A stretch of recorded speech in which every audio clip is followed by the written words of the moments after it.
Another reminder that this webinar is being recorded, and this recording will be sent to anyone who's registered for the webinar about a week from today. So look forward to that in your inbox. And with that, I would like to introduce you to Shelley. Shelley McNellis is the Director of Social Innovation at the BC Ministry of Social Development and Social Innovation. Her team leads government's work to promote and support new solutions to the province's most complex, pervasive social problems, and in particular, cross-sector partnership in the development of those solutions. For much of her career in government, Shelley has led and participated in the development of innovative policies and programs, most recently with respect to open government business transformation and the provision of services and supports to people with disabilities. She's passionate about public service and, in particular, about building government's capacity to work with the private and non-profit sectors to achieve better results and deliver more effective solutions. Shelley lives in beautiful Victoria with her husband and 2 children who never grow up and leave home. That's a dog and a cat. In her spare time, she plays pool and sings, although usually not at the same time. Shelley, I'm going to pass it over to you, and we should see your screen shortly.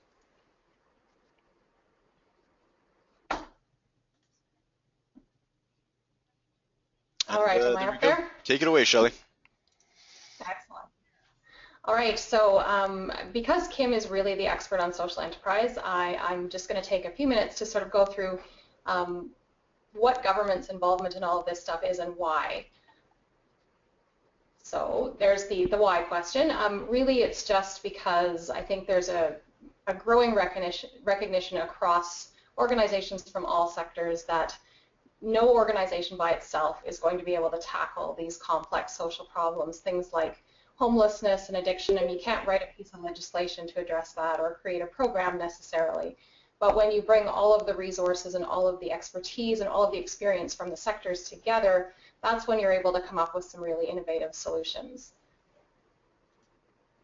So in January 2011, the Premier appointed the BC Social Innovation Council and gave it the task of making recommendations to build capacity for social innovation in BC. And so I'm not going to go through all of these. It's just kind of a snapshot of the 11 recommendations that the Council delivered. One thing that I wanted to note specifically is that the recommendations aren't aimed at government, although some of them are very clearly government tasks, like tax credit and community contribution companies. The recommendations are really aimed at organizations and individuals across, well, everyone, really, actually. So, and then the other thing I wanted to highlight is recommendation number 11, something called the BC Partners for Social Impact, and I'll talk a little bit more about that later. That's kind of a network of individuals and organizations that we help to support from communities across BC to bring people together to talk about, to make connections, to develop new partnerships, all with the goal of supporting, new ways of tackling social problems. And you'll see on the left-hand side that there's a pillar, if you want to call it that, that's about supporting social enterprise, and that's really where I'm going to focus most of what I'm talking about today. So for government, these are kind of the 3 areas that we're focusing on. And I won't say too much about that because that's really just an intro to the next slide. Our first goal is partner engagement specifically, and we have 2 focuses for that piece of work. One of them is our external partners, and there's the BC Partners for Social Impact that I mentioned a minute ago.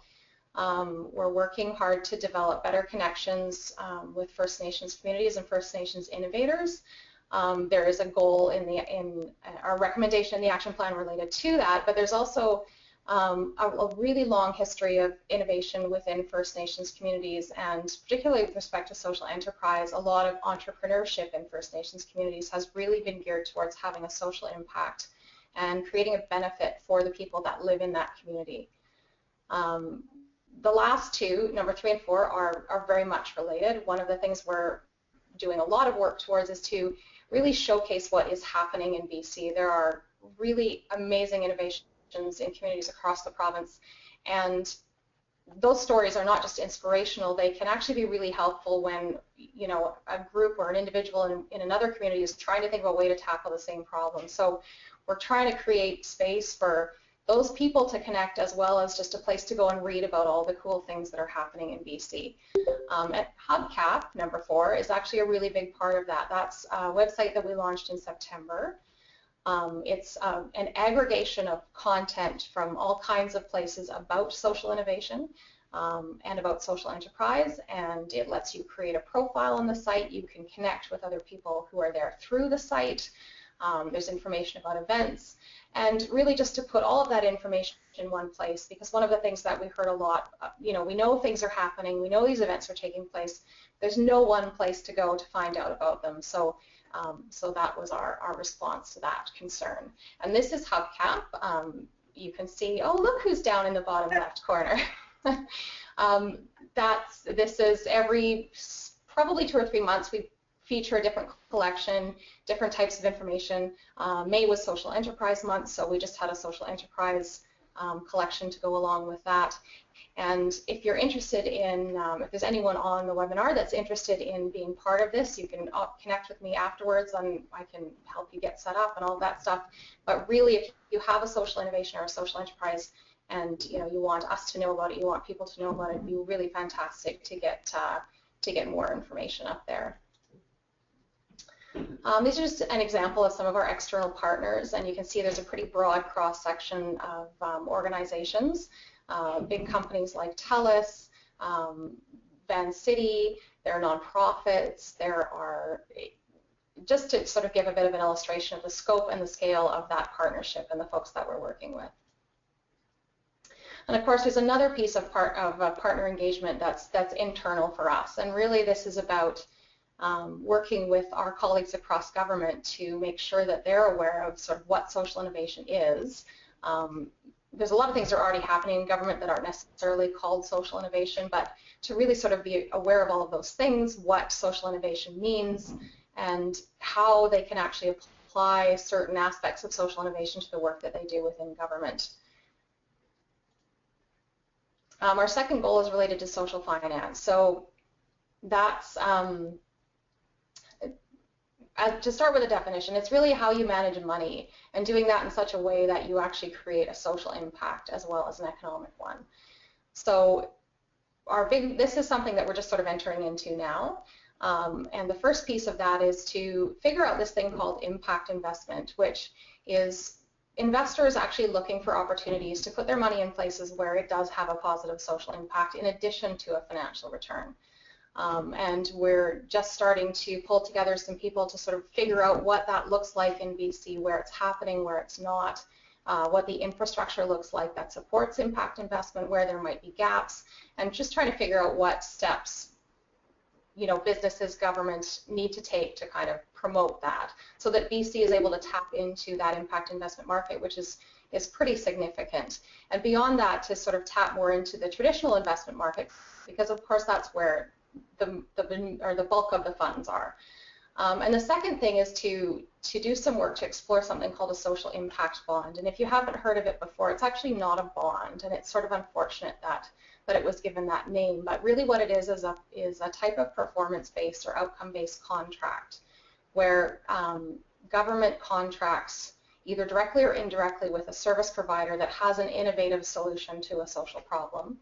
That solution or program or intervention or whatever you want to call it is actually funded by a private investor, and the goal is to provide funding for interventions that government doesn't necessarily have the funding for, and primarily in this case that's prevention type services. So those, let's just say for example, it's something designed to keep children from going into care.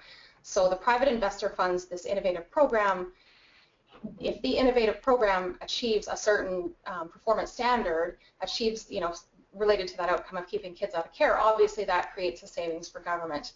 And out of those savings, government pays a return to the investor. There are a growing number of these, but they're all very new, and by their nature, they're sort of long-term investments. So there's not a lot of data yet to say whether or not they're successful. So we're really watching what's happening in those other jurisdictions. The UK has a lot, Australia, there are some in New York and other places in the States, and there's even one in Saskatchewan that just started last year. And so focus area 3 for us is social enterprise, and that's really what we want to talk about today. So just for the sake of clarity, to start with a definition, there are a lot of definitions of social enterprise out there.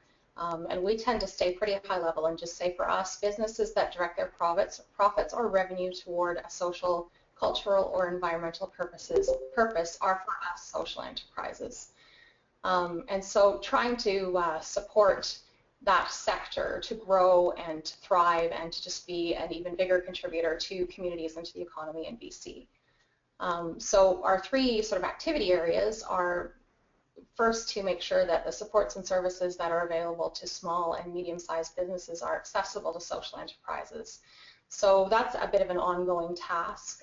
In a lot of cases, the inaccessibility is just related to awareness. So it might be the social enterprise not knowing that the services exist, or it might be the people who deliver those services not understanding what social enterprise is and that it might in fact be eligible for their program. So we've been doing a lot of work to communicate what is available, and then where we actually do run into those policy barriers or practice barriers that are preventing social enterprises from accessing programs, to work with those organizations to see if there's any room to move on that kind of thing. Number two is to support the growth of community contribution companies, and I'll talk a bit more about that in a sec, and also to create social impact purchasing guidelines, which is something I'm happy to say we're able to check off our list mostly. So with respect to C3s, and I'm just going to check my notes because this is where we get into sort of legal stuff here that I don't necessarily want to get wrong. So community contribution companies, actually I think I have a slide on this, sorry, this is a little bit different. Community contribution companies are a little bit different than traditional corporations. They have to have one more director than a traditional corporation. And the big differences are that they're asset locked. They have a dividend cap. They can pay dividends to shareholders, but they're capped at 40%. To ensure that the majority of their profits go towards their social purpose, which is something they have to state up front. If the company is dissolved, then they have to transfer the majority of their assets, again 60%, to another asset-locked company, organization, like a registered charity. And then the other major difference is that they have to publish every year a community contribution report, sort of detailing where their profits have gone and how that's had an impact on the community. Now I'm going to go back. Sorry, this is an earlier version of my presentation, I think. And I'm going to have to play around with the order. Oh. Now it's going to open up the Hollyhock website. Oh no, it's not good.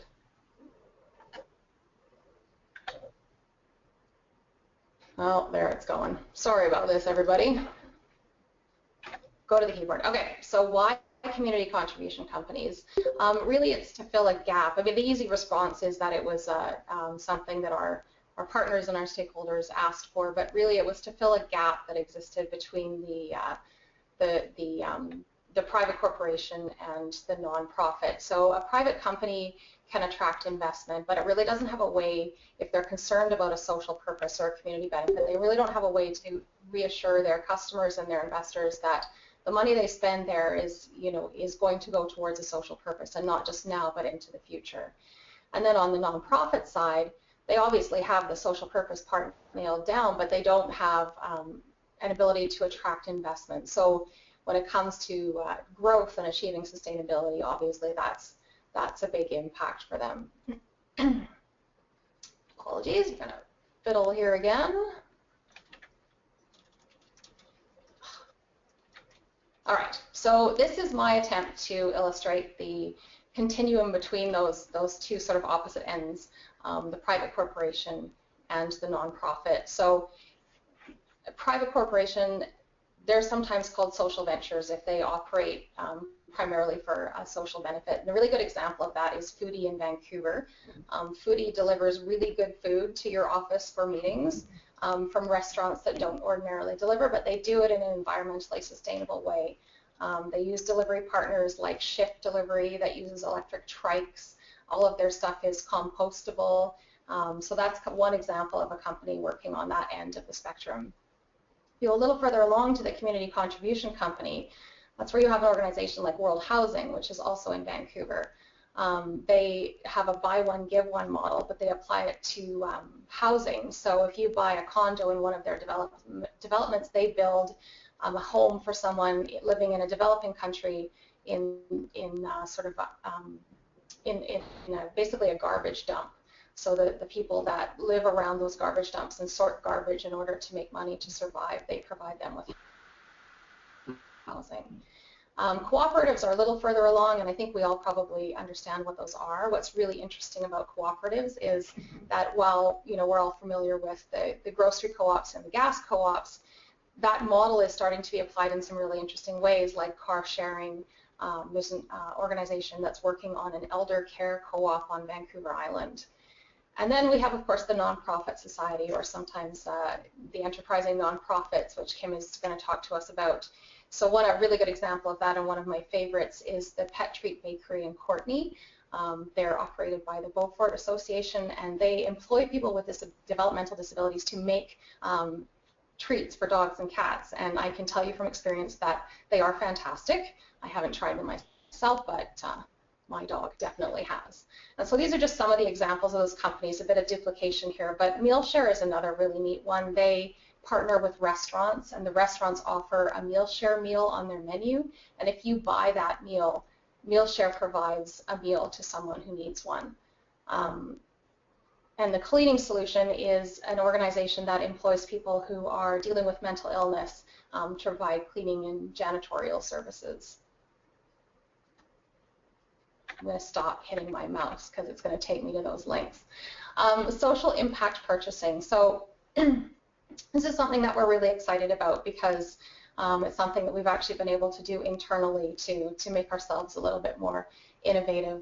The principles sort of underlying social impact purchasing are much the same as they are for any other type of procurement. The difference is that when you do social impact purchasing, you're thinking about the social and environmental impact of your purchasing choice, as well as what most people would traditionally think of as value for money, which is purely the financial transaction. So within government, obviously, and most places, openness and transparency in a competitive process, to the extent that it's reasonable, is really, really important. Value for money, in a way, we're sort of broadening that definition to include those social and environmental components. And I think that most of us in our personal lives already do a lot of this when we buy stuff. You buy things from the local farmer or from a small business or a local business because that generates some different types of value in the community. And then, of course, there's the flip side of that, which is avoiding the negative consequences of purchasing, buying from a company that has issues with, polluting the environment and that sort of thing. So really what we're doing is we're taking those decisions that we all sort of make in our day-to-day lives, and we're applying them at the organizational level and using that same type of thinking to apply to everything from our small purchases like catering for a meeting to our big RFPs. And for us, what it's really about is making sure that our procurement supports the things that the organization is trying to do. So our ministry has some goals that are related to employment for people who are unemployed, employment and inclusion for people with disabilities. And so our purchasing, just like everything else we do, should support those objectives. And I think often we think of procurement as being just one of those administrative things that doesn't necessarily line up to the rest of the goals of the organization. So we launched our guidelines for that in March. We're in the process right now of making sure that all of our staff are aware that they exist and also understand how to apply them appropriately and effectively. And it's been a really fun process to go through. That's pretty much all that I had to say. One of the things that they wanted us to talk about was sort of how the people who are listening in can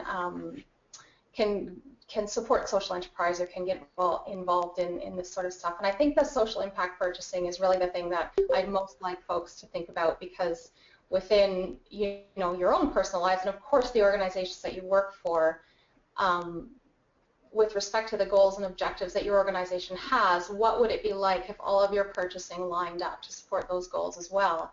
And if the purchasing power of big organizations could actually be leveraged to create some really significant social impact. So there's my contact information. I know there's going to be questions later, but if anyone has any questions for me, feel free to contact me. And I think I'm ready to turn it over to Kim. Awesome. Thank you so much, Shelley. That was great. Just before I introduce Kim and pass the presentation over to her, I'm just going to ask a poll question to the audience, which will help give us a better sense of the reach we have for today's webinar. So you should see it up on the screen in front of you now, just a quick poll. And just let me know how many people are watching the webinar with you. If it's just you, that's just fine. But sometimes you have a couple colleagues that might crowd around a computer or something like that. So just click on the option that best represents you in front of you. Seeing lots of answers coming in. Thanks very much for that. Looks like almost 90% of you have voted. That's great. I'll just give it a couple more seconds to catch any stragglers that might be distracted at the moment. And that's great. Going to close the polls now. Okay, thanks very much for that.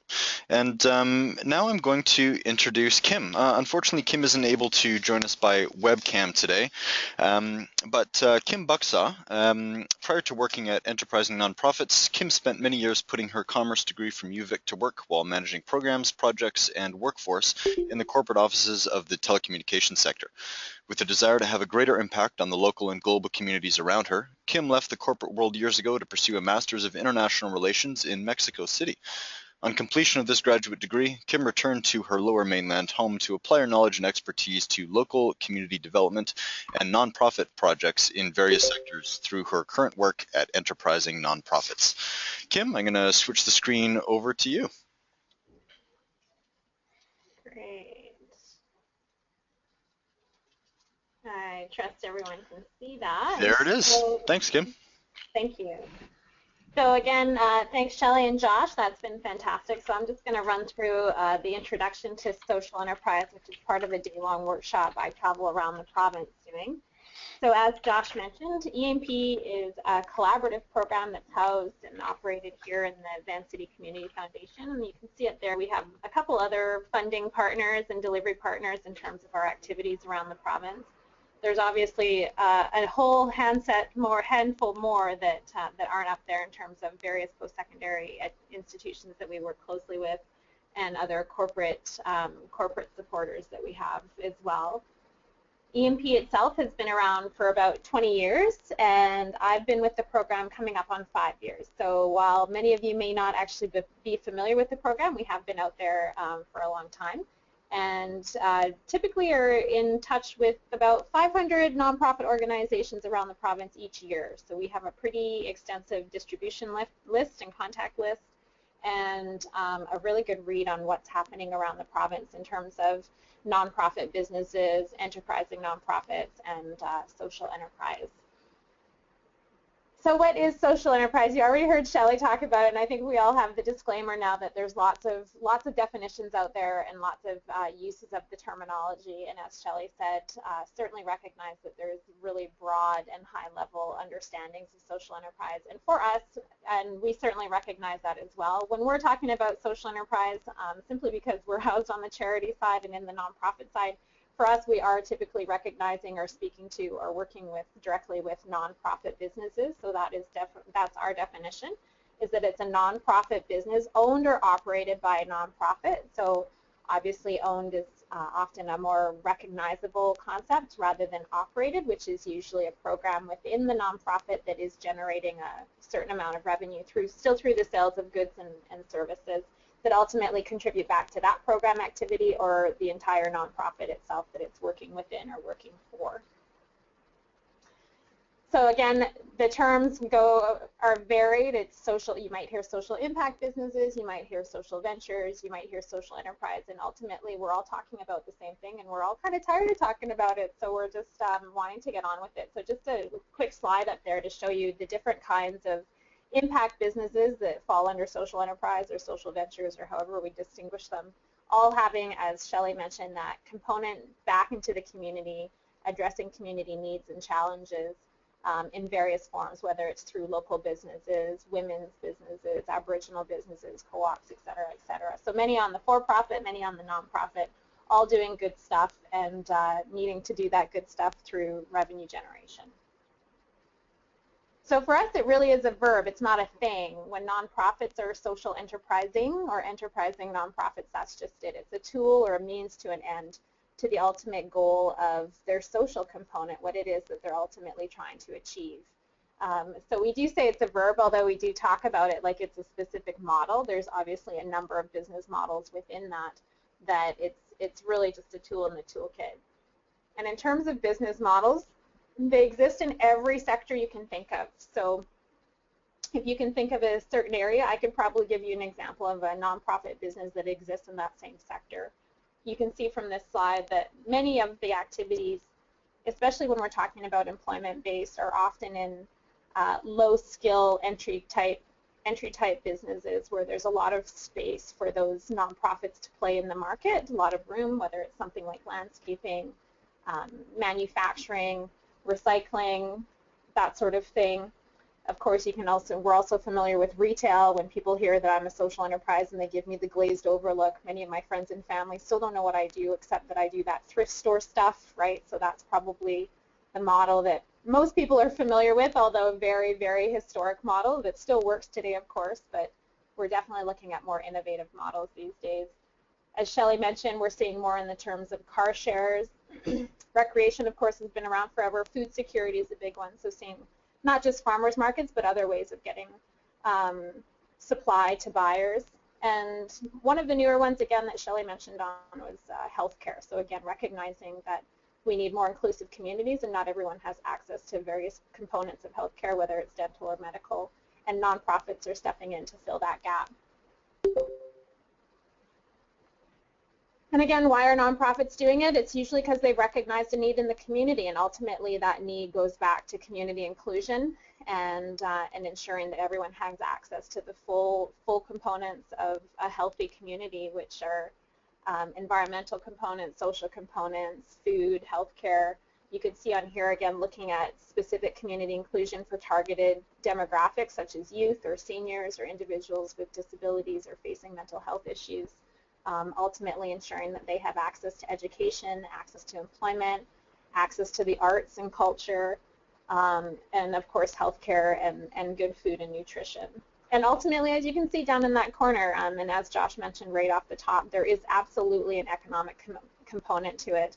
I think many of us forget that nonprofits play a huge economic component in our communities, especially in rural and remote communities when there's other businesses that might pull out or natural resources that might change. It's often the nonprofits and nonprofit businesses that sustain those communities or step in to fill the gaps that have been left from the pullout.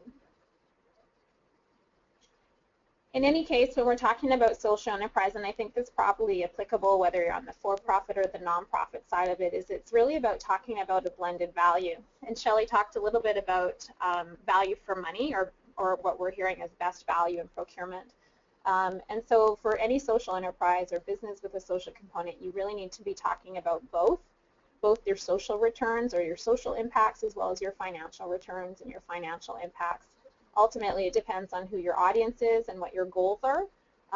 Of course, many nonprofits that stay in the subsidizing component where they're operated within a nonprofit typically are going to have more social impact and return, and maybe not so much on the financial return. And other ones that are in the for-profit component where it might be a separately owned and operated business, owned and operated by the charity or nonprofit, then you're likely to be talking a little bit more about the financial return and how those returns ultimately feed back into the social mission of the owner, which is the charity or the nonprofit. But always talking about both. And this is another timeline or extension of what you saw with Shelley's presentation that really kind of shows what traditional incorporations have looked like in terms of nonprofit incorporation or ownership and for-profit ownership. Nonprofits, of course, traditionally always being in the grants and donations, and slowly seeing a need for more financial sustainability. So having a fee-for-service component, having excess capacity that they can sell, And then on the for-profit, the same thing has happened, that they've traditionally been strictly focused on profits, but are seeing through the environmental movement has saw a change in thinking and responsibilities to the community. So we saw the CSR, corporate social responsibility, and slowly the two have merged into the middle. So that's why, again, you can easily see that they can both be called social enterprise. One just happens to be on a nonprofit ownership, while the other one is on the for-profit, but both having those social and financial components. And you can also see that I've got the 3C tucked under there, as Shelley talked about. So while it is a community contribution company, it's important to notice that it is under the for-profit incorporation model. It certainly has the contributions going back into the community, but ultimately it is an incorporation model for for-profits. And also important to recognize that any for-profit can be donating or giving back to the community and receiving those the tax credits and tax deductions that are available with that.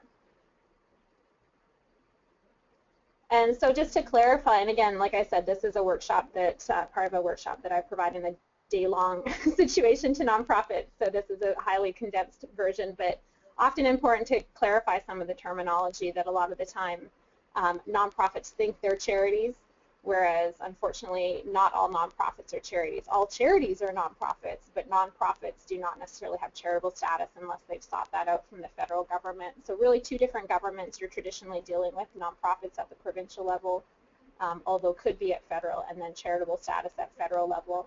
And then you do have cooperatives that are on both for and nonprofit, as much as some individuals like to challenge me on that. There's definitely on both sides of the fence there.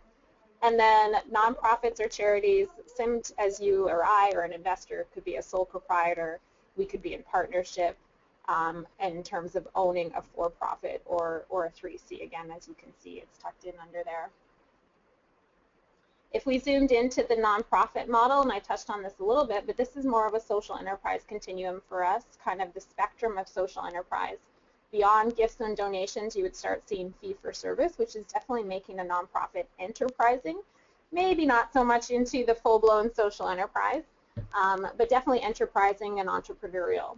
So we see that, and then we get into the more familiar social enterprise models that we deal with, and especially in terms of defining success, is unfortunately a number of groups and others that are still on that learning road or learning path think that social enterprises are only in the profitable spectrum when they are often also in the subsidized, or as I like to say, stretching their dollars a little bit more, a little bit better, and also the self-sustaining. So those are two really important components, especially if they have a strong social mission.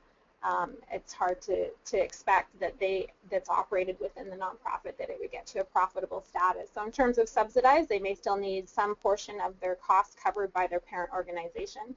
I often say at that point they're likely to be covering expenses of the program or the activity, but perhaps not the salaries of the individuals that are managing that activity or program, whereas self-sustaining, of course, is covering both. You're able to cover the program costs as well as the salaries involved. And well, we all know what profitable means. And at that point, hopefully using all three of these, as most organizations are, we know from Imagine Canada, the kind of godparent of charities across Canada, recognizes that most nonprofits are using one and more likely two or three of these different components to sustain their nonprofits and generate revenue or income. So again, why do they start? Normally nonprofits recognize, as we all do, recognize the needs in the market. And by the market, it's usually the community, right? That's one and the same in a lot of cases. So it's really recognizing that there's a need in the marketplace or for certain individuals that could be filled through some activity that they're doing or want to do. Ultimately advancing their mission and hopefully contributing some kind of financial component back to the nonprofit or back to the charitable mission.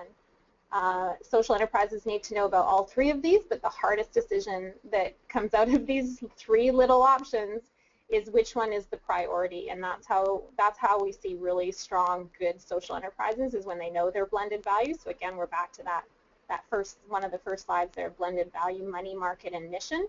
It's important to be thinking and talking about all three, but ultimately you have to know which one it is that is your priority. And it's funny that that's a hard thing to do, and I realize that in some ways the way to frame it is actually the reverse, which is which one are you willing to compromise on. And so just looking at those in some detail local market need. We often use the example of farmers markets, which of course are fulfilling the need for both the farmers or the suppliers as well as the buyers and the consumers. And actually these days, of course, serving more than just farming and food needs. There's baked goods and canned goods and crafts and arts, and my farmers market has musicians and nonprofits advocating for different things. So definitely a community hub. Again, seeing nonprofits step in to fulfill healthcare gaps such as dental care, which is in Vernon. We're seeing that also in the Kootenays and in the north where nonprofits are stepping in, as well as First Nations organizations or communities stepping in to ensure their members have access to that. And that's going back to a lot of information that's showing that dental care is actually directly related to poverty in terms of if children don't have access to dental care, they tend to drop out of school or be less likely to go to school, in which case they're less likely to receive the education they need to receive employment, which just starts the cycle all over again. So a lot of large organizations are really watching that space of how nonprofits can participate in healthcare. And then you've got organizations like the Skeena Bakery, which actually the market need was exactly that. The market need was that there was no bakery in the Hazelton, so this is up north for those of you that aren't familiar with it. And when the natural resources in the communities kind of slowed down, there was no longer a bakery or coffee shop on the highway, which seemed like a bad idea. And so a couple moved in there and decided to open a bakery. And while they realized that that was a need in the community, they also realized that there was individuals with disabilities that did not have access to employment. So not only do they provide employment at the bakery, they also ensure that those individuals have access to it, which means they actually go and get them. So they have transportation, because as you can imagine, in some of these smaller communities, there's no transit, like the wonderful not working SkyTrain we have here in BC, in Vancouver. And the other market need that is noticeable, and again, as I said, is traditionally ensuring an inclusive community is access to training and employment, education, training, and employment. So you've got organizations like Cleaning Solution, which you heard Shelley mention, which is a janitorial service here in Vancouver, and MP Enterprises, which is my third option there, which is, again, similar janitorial, but more waste removal in terms of outside waste removal and vandalism removal. And again, Cleaning Solution is a permanent employer, so they have permanent staff. They're up to about 90 individuals these days. And MP Enterprises, is actually more on the training side of it. So their staff are there for a more condensed amount of time. It's not forever, but up to about 24 months, or as long as that individual needs to get their skills and life skills up to snuff, that they can then move on to permanent employment. And then you've got Pignata, which is up north in Prince George. And as it suggests, it's a training and employment group for First Nations that not only trains First Nations, but also employs them. So that's both giving and taking at the same time there for them. Traditional mission-based, of course, is the ultimate goals of mission. Of course, we've seen this forever in terms of museums, cultural centers, theaters. It's about ensuring that there's access to arts and dance and culture. Higher Education Society in Haida Gwaii is just that. It's a post-secondary, which some of you might be familiar with, a post-secondary course that takes advantage of the unique biodiversity, economic and biodiversity happening in Haida Gwaii. So they have a semester at Haida Gwaii, so to speak, of about 20 students going there.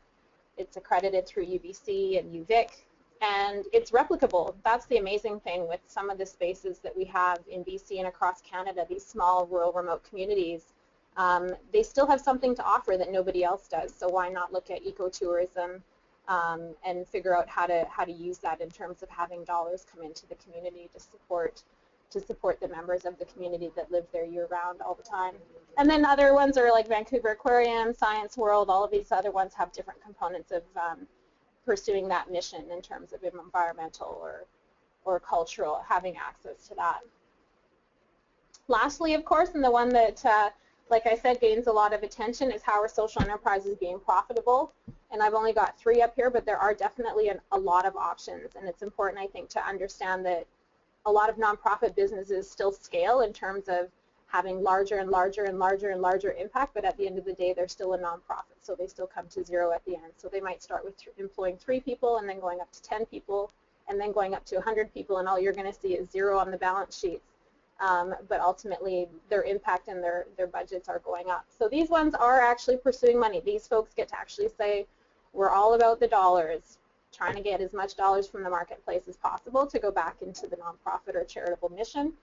You've got restores, which I'm sure many of you are familiar with, which is essentially a thrift store for new and slightly used building goods, which is fantastic, and I encourage you to go if you're doing any kind of home renos. It's one of my favorite places to go, although you can't go in and just look. You're always going to come out with something similar to Costco, I would say. Then you've got organizations like Atira Property Management, which is exactly as it suggests. It's a professional management company for properties similar to any other major property manager you would see in BC or in Vancouver, and all of their proceeds go back into their Women's Resource Center. They started that out of their property management within the Women's Resource Center and have it as a separate organization, separate business. And the Prince George Aboriginal Friendship Center, which you can see in the picture there, has a bunch of social enterprises these days, but they're leveraging all of that off of one of their first ones, which was they became a landlord. So they had the opportunity to get out of leasing property and an opportunity to get into buying. And when they purchased, they bought a 5-story building that they did not need all of the space. They leased or rented out the space they didn't need, and it ultimately paid for everything. And then they've been able to leverage that purchase into other purchases. So just a bit of some examples there. There's many, many more. If you're ever looking for examples, feel free to contact me. Normally in the workshop that I do, I spend some time on looking at, like I said, what is it that you're ultimately trying to achieve and how are you going to get there? So we look at mission impact, your social enterprise and your business success, how that's going to be defined in terms of, again, that self-sustaining or profitable or possibly subsidized and stretching, and what the contributions look like from your parent organization and or other stakeholders and investors, your community itself. We usually take the nonprofits through a readiness component. I was just talking to a group yesterday that felt like they were ready and everything was moving at lightning speed, which is really uncommon for nonprofits, and I had to hesitate to them that it's probably not going to continue that way. And as we talked more and more, they realized that there may have been some gaps they were either ignoring or just not familiar with to look at. So ultimately, again, looking at the organization, that clear and shared mission, what is it that you want to achieve? Money, mission, or market, hardest decision they'll ever make. And even when it's made, it's an ongoing conversation. Important for organizations, as any entrepreneur, to look at the environment or the system that they work within, what the strengths and weaknesses are, do a SWOT analysis, making sure that they have the right systems. As you can imagine, most nonprofits and charities did not start up to be a business and therefore don't necessarily have the systems to implement a business. And it's important to recognize some of those things, of course, early on, sooner rather than later, including people, and looking to see if those organizations are learning organizations. That does not refer to them being in the education sector, but rather that they're flexible already and adapting to the community that they work in as things change, whether it's community needs or demographics. The business itself, as you can imagine, it requires a champion. It requires someone that has business expertise or acumen and wants to learn about business or know about business. They certainly need buy-in. Again, in terms of a small business, so social enterprises, nonprofit businesses are small local businesses, usually minus some of the entrepreneurial thinking that other social entrepreneurs have. So it's a longer process. Most of our organizations, the average is about 2 years of planning.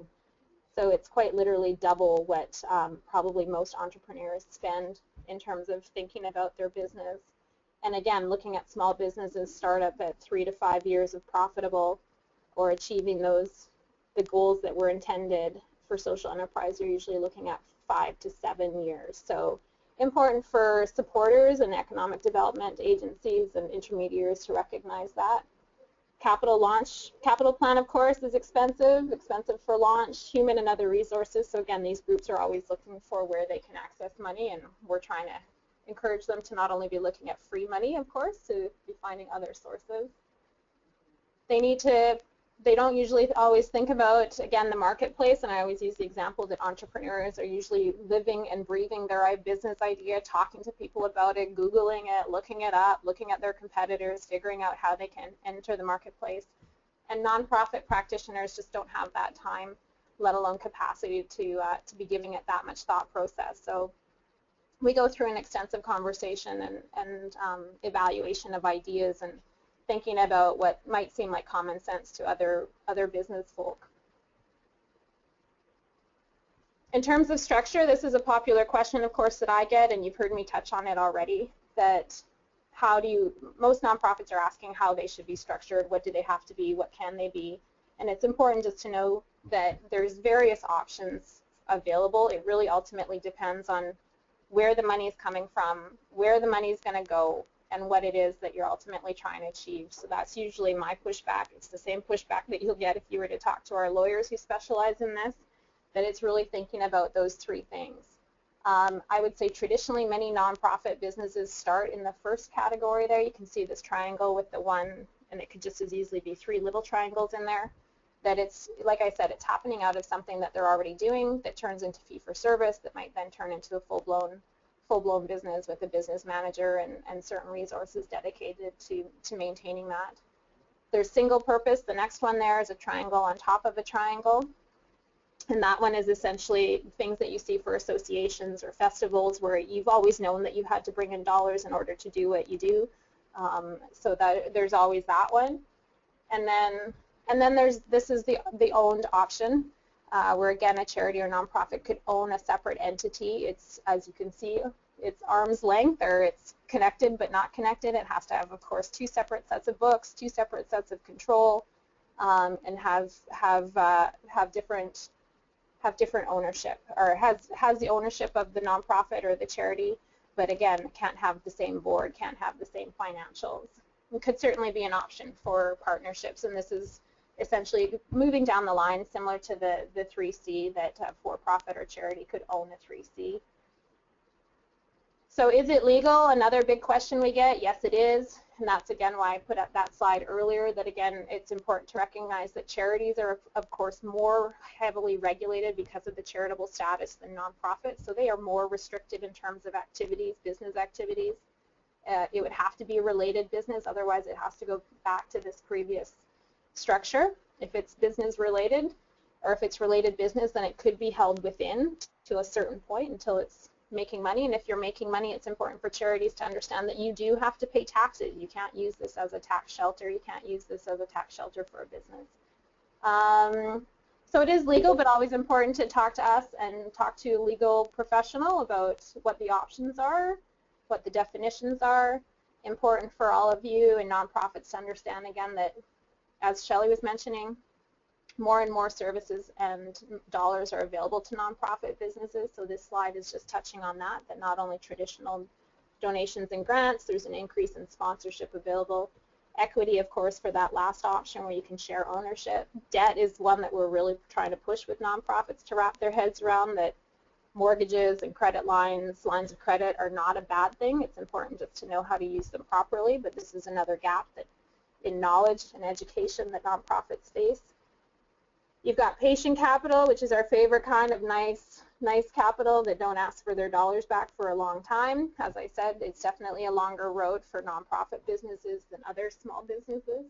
And ultimately, the goal is sales. And you can see all the different kinds of access points for dollars and services increasing regularly, as Shelley said, as the awareness grows. There's definitely more individuals talking and more individuals looking at investing. So I'm just going to touch on some of the resources and what we do in addition to these workshops and presentations. As I said, I do workshops around the province, but I certainly go out and do presentations to boards, intermediaries, other funders, connecting all the time, trying to connect the dots, trying to raise the awareness. So there's our website. You can follow us on Facebook and Twitter as well. We do have an extensive resource library on our website, which you can see. The one thing, in addition to the day-long workshop that we have as a resource, is the Canadian Guide to Social Enterprise, which the day is actually based on. And you can find that under Plan, as you're seeing it there. Under Manage, we have toolkits, and under Purchase, if you're looking for the yellow pages of social enterprise, and I encourage you to go to Purchase, and you'll see our marketplace there. So again, another list similar to what you can find on Hubcap, that is a vetted nonprofit social enterprise list of businesses. Important for you to find out what's going on in your community. You could look and see what's happening in other communities. So it's a great resource there for, and again, for the purchasing, to find out who else you could be purchasing from. When you're doing your purchasing landscaping, could you be buying it from a nonprofit? When you're purchasing coffee, could you be buying it from a local business or a social enterprise? All of that good stuff. So just kind of, again, looking and thinking about where your dollars are going differently. So ultimately, this is the roadmap that we use for developing a social enterprise. These are areas that we would potentially grant to. We are a grantor up to $10,000, which is a small grant in a lot of cases, but we are a repeat offender. So we will keep granting to you if you keep going down the path and keep applying to us, looking at ideas, again, that readiness, primarily focusing on feasibility and market analysis, which is the huge, huge gap for nonprofits. For those of you that are on the business support side, that's a big space for nonprofits, is market assessment and feasibility, and ultimately plunking that information into a business plan and getting launched. So those first areas and the strengthening and evaluation is where we focus our attention and resources. That's the website, as I was saying. Under plan, you can see all of those themes. So this, again, is the guide. The guide can be requested from me in hard copy, or you can download it or any portion of it for free off of the website. Again, you can see those different themes. Each of them has a landing page, resources, templates, exercises associated with each of them.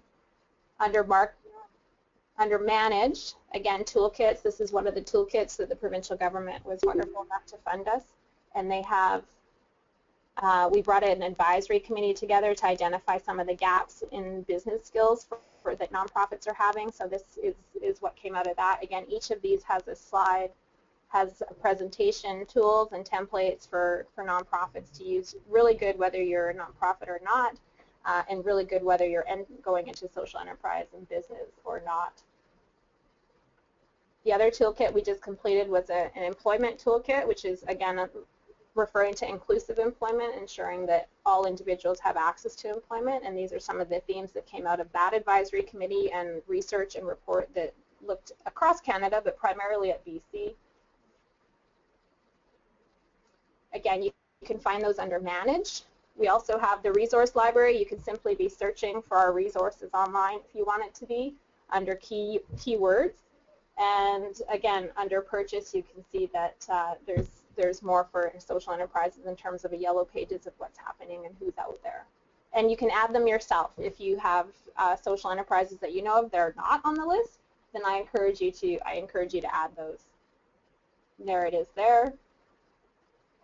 So again, and it's for all across Canada. Right now, we're somewhere around 650 social enterprises that are listed there, and again, vetted nonprofit businesses. Small grants, we are a matching grant program, so we request that the for-profit that the social enterprise is contributing equal or greater, which I think is pretty fair for any kind of lender. We don't see it necessarily as a grant so much as an investment and a partnership. It usually is going to a consultant to do some portion of planning or research for them. It could be in any kind of component directly related to the planning and development, as I listed earlier, but it can't be for operations, overhead, implementation. And while the projects usually last much longer than the 12 months, as I said, that we're involved, you can't be using retroactively, can't be covering retroactive costs. Again, that's how the split usually is. It's very rare these days that we would fund readiness or ideas. At 2,500, it's more likely that we would collaborate and either send myself out or find another consultant or stakeholder to participate in that process. And then, like I said, maximum of 10,000 for the larger documents of a feasibility study, business plan, or marketing plan, and more likely some portion of that to do some portion. And then ultimately those organizations could come back to us and come back to us and come back to us. So that I will leave it at that. Like I said, that's a really tight, small component of the full day, but it gives you an overview. And I think, as Shelley mentioned as well, in terms of next steps or what you guys could be doing, is simply be more accessible and aware of social enterprise, more accessible to the nonprofits in your community, and reach out and talk to them and let them know that you're there and able to support them in some way. If you're sitting on their board, certainly express the ideas and your availability to them that way, or what this resource is. It's really, for us, it's really about making sure that nonprofits know that we're out there. If you're economic development officers or community futures or chamber of commerce or tourism, whatever accelerators in your community, then again, really important to open up your doors and make yourself accessible to social enterprise.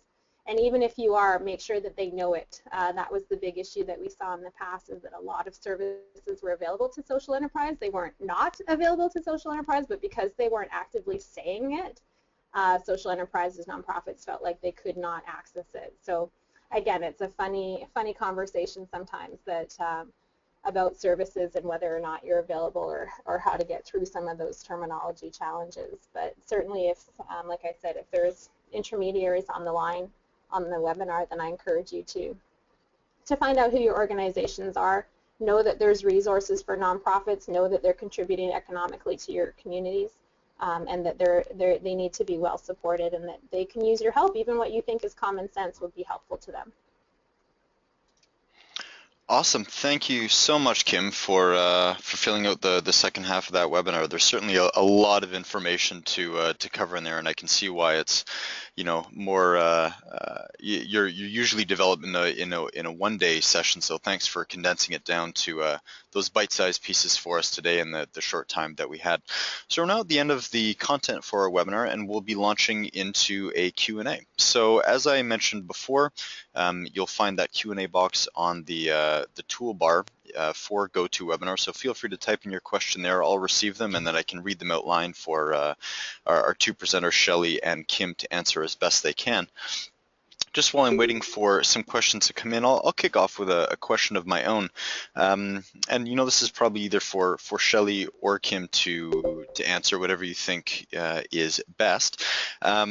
So for let's say local leaders, whether it's the elected council or say an economic development officer for a region, if they wanted to attract or more easily facilitate social enterprise in their community, what would be some good first steps or some general best practice to try and encourage that kind of business growth?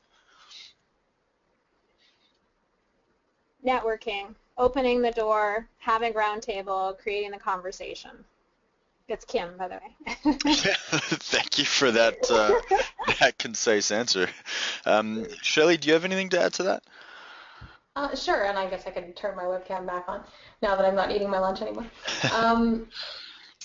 I think that's a really good answer. We've been doing a lot of work with chambers of commerce in particular to make sure that their doors are open to social enterprises, and that they're inclusive, but they're also, as Kim said, sort of openly saying that they're inclusive, because she's right in that a lot of social enterprises, particularly on the nonprofit side, don't necessarily see themselves as a quote-unquote business, so they're a little bit reluctant to approach those organizations that are primarily seen to be serving the for-profit community.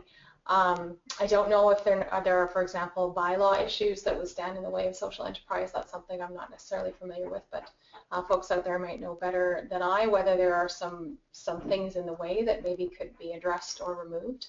And I think it's there's kind of just a divide between, I would say, the sort of traditional for-profit business and these more social impact focused business, and trying to, as much as you can, when you talk about business and you talk about economic development in your community, to make sure that that social enterprises are reflected in that conversation and included in that conversation as well, because I can't claim to know what all of the issues are that are facing social enterprises or the barriers that they might encounter, and no one else is going to either unless you actually ask. So you might not be aware of what's standing in their way until you actually have that conversation.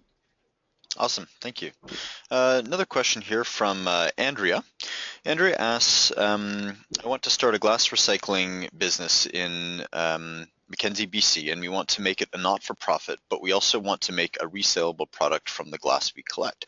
We want as much help as we can get. I'm not sure if this is a social enterprise or not, but we want to help underemployed groups in our community recycle and also sell stuff. So I guess the bottom question would be, is what she's describing, is that a potential social enterprise? And where could she go for more help, perhaps, besides the resources that have already been mentioned? Yeah, it is a social enterprise from the way that it's been described. I would say it's also falling into that common catch that I did refer to, is that you're wanting to have all three options as priorities, when really, in terms of making a successful social enterprise, it's really going to be about focusing on one, or at least focusing on one until you're achieving on that one priority, and then moving into the second or third priority. So if it's an environmental component, in terms of glass recycling and upcycling, then that's one mission, right? But if it's employment and training, well, then that's the second mission. So it's ultimately figuring out which one of those it is. It's important to understand from a business perspective, and you could go through this in terms of idea identification on our website, or any feasibility is looking at what are the costs going to be, and how would you ultimately cover those costs. So as you can imagine, training is much more expensive than employing those that have already been trained. And if you are doing employing, then that is likely training, then that is likely a social cost that you may not expect the business to cover, whereas businesses would normally be able to cover the employment costs. So it's ultimately, again, thinking about where is the money coming from for some of those costs, where is the money going to go in terms of output, whether it's upcycling, employment, and what is it that you're trying to achieve, employment or environmental or world peace. So unfortunately, yeah, it is. But you have to figure out if you have something that you're selling first, right? If you're not going to be able to sell the product or service, then it becomes a really good program, right? And that's not to say that there's not a need in the community for it, but it completely alters where the money is coming from, and therefore starts putting you back into more of the fee-for-service revenue generation as a nonprofit, more so than actually being a social enterprise. Awesome. Thanks, Kim. Next question here. Kim, in your slide on financing social enterprise, you mentioned community bonds. Can you explain what this is? Yeah, community bonds are on the rise. Similar, I mean, you might hear them as social bonds as well, and I'm not sure how different they would be from a social impact bond. Community bonds have been around for a long time, so while it might sound like a new thing, it's not. The example that we usually use is community schools, or private schools often have used community bonds for a long time, and always ask for an investment from the parents as their children are going through the schooling system, their private schooling system. And at the end of it, of course, the school is hoping that you are satisfied with the education and do not necessarily ask for the dollars back, but you could ask for that investment back. So it's being used there. It's also been used, the model that's gaining a lot of attention where it's been used is the Center for Social Innovation, which is out east in Toronto, and now, well, has 5 locations, not 1. And they utilized it there, where they had, and I don't have all the details, but certain amounts of buy-in, and after so many years, it would yield a certain amount of return on that. And that was a tool that they used to raise capital, raise dollars to purchase a building. One of the tools, they certainly didn't use it in isolation. They would have never been able to raise everything they needed that way, but they used it there. And again, that's a blurry line between a community and a social bond. There's a white paper on that. If you want to find out more, you can look on our website for that white paper. Great, thanks. Yeah. Go ahead, Shelley. Yeah, definitely. Conversation that didn't occur to me before, but this is why the Q's and A's are always so interesting. There's a model that's just starting to really emerge in BC called a community investment fund, and we have one on Vancouver Island, and I know that there's one in Christina Lake, and I believe that there's at least one other, but I'm not sure where it is. And essentially, that's an investment fund created locally. The one on Vancouver Island is structured as co-op, and where local investors can put their money in, and it gets invested in local projects or local businesses with a focus on economic development, and in this case particularly, they're looking at affordable housing and sort of how that can be turned into a profitable investment model. So these are really common in other parts of the country. Nova Scotia's had them for a long time, since the 90s. There are some in Prince Edward Island, and I think New Brunswick is the other province, and I think other governments are kind of looking at them and how to support that model. But that would be something to definitely sort of be aware of or consider at the community level, is whether you could actually create that kind of a fund that would take invested in projects or enterprises that obviously can generate revenue of some kind in order to pay the return, but to really have that sort of focus on economic development in the community or housing or sort of other areas where there's a community need. Great, thanks. Thanks for adding that, Shelley. That's really interesting. That's something that I'm gonna look into a little bit more myself.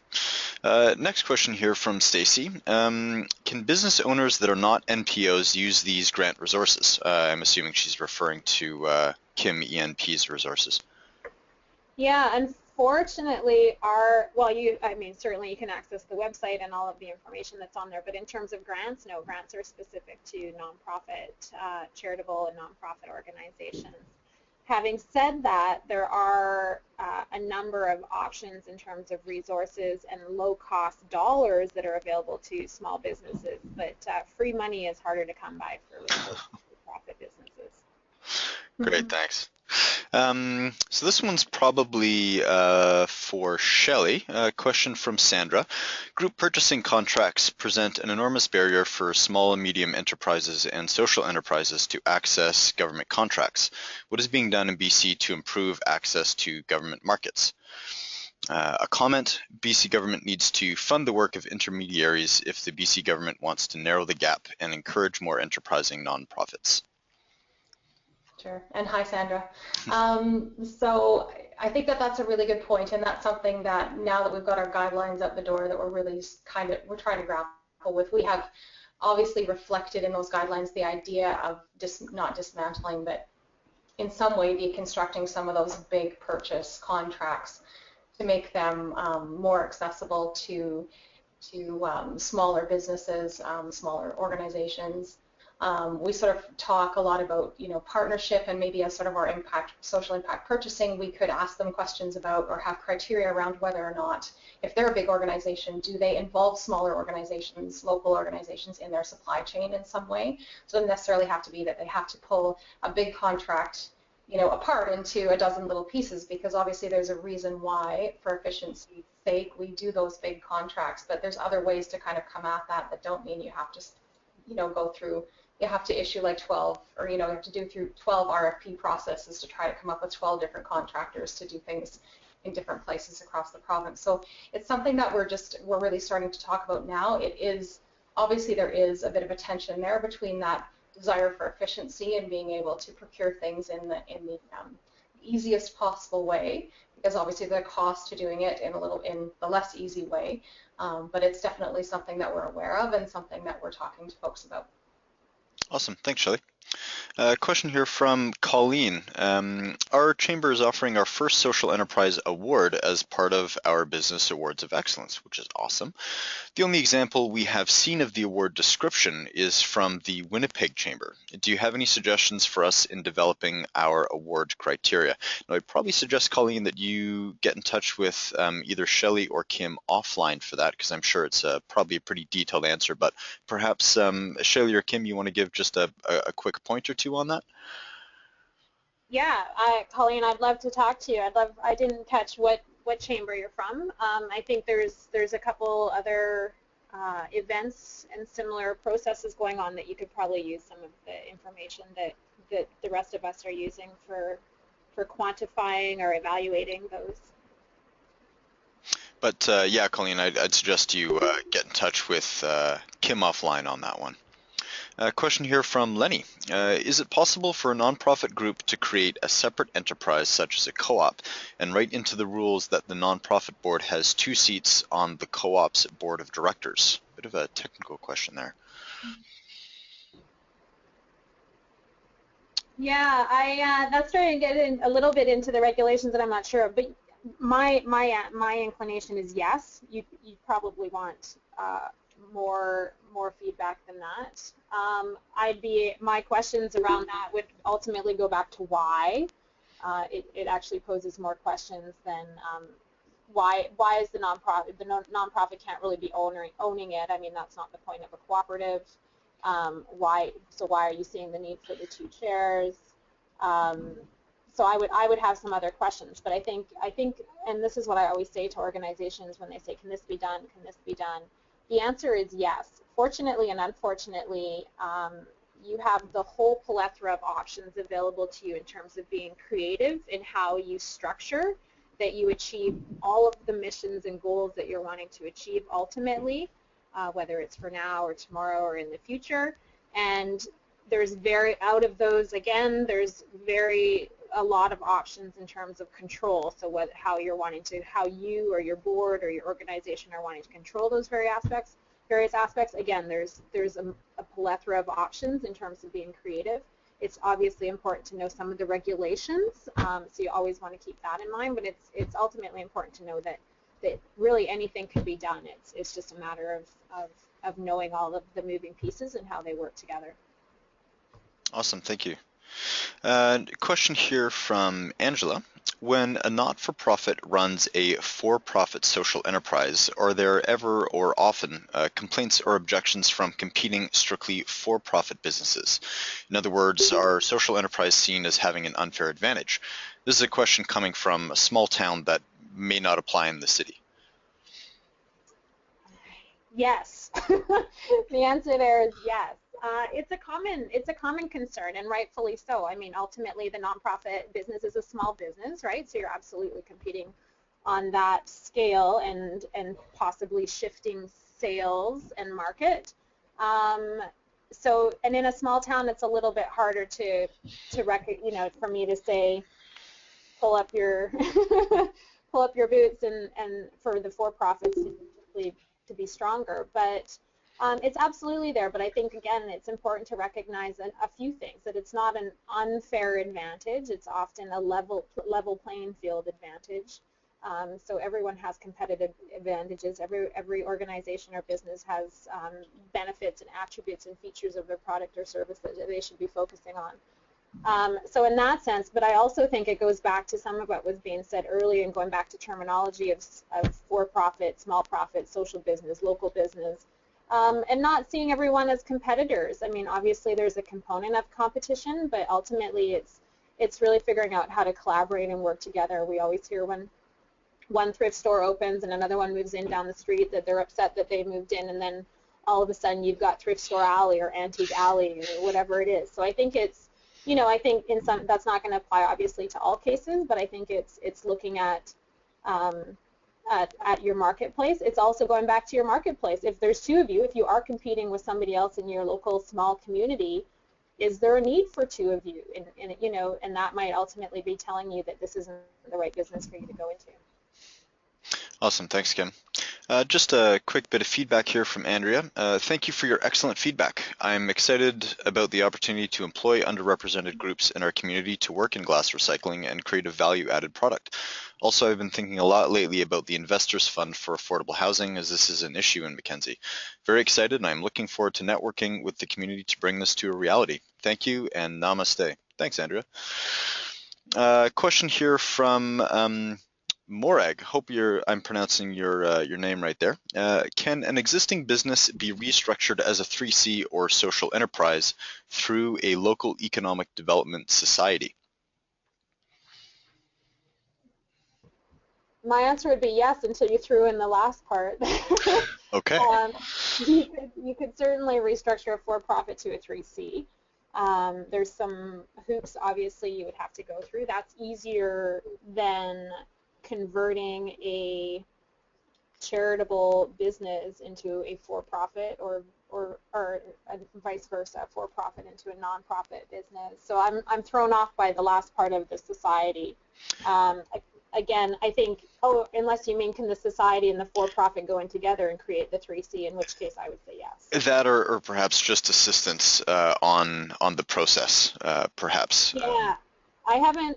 The 3C is fairly new, but I'm not sure how many economic development officers or organizations would be helpful at that point. But certainly, there's definitely some individuals and some lawyers that would be helpful. And like I said, because they're both on the for-profit side of the spectrum, it would be a slightly easier move. It would essentially, I think, be simply addenduming some bylaws and your incorporation. Great, thank you. Well, that is oh yeah, Shelley, you want to add something there? Sorry, Josh. I was just going to, I think that most of us who have some understanding of the C3 model would probably give the same answer, that it's really best to talk to a lawyer about that who can kind of really go through all the implications. It is a decision to incorporate just like any other. I think that just as a to take a for-profit corporation and turn it into a C3, I mean, I think your biggest barrier is usually your shareholders. Mm-hmm. And so they're not sort of on board with that notion of really directing a significant chunk of their profit towards a social purpose. I mean, that can be a bit of a barrier for sure. So in some ways, coming from the nonprofit side, it's a little bit easier because there's no objections to that focus. So so that's just sort of something to consider. Awesome. Thanks for adding that, Shelley. So that is the end of the questions that have been sent in. I'll give maybe 15 seconds or so just for anyone else to send in any last-minute questions. Otherwise, I think that that will close things off for this afternoon. So just give a few seconds there in case anyone's got any last-minute burning questions.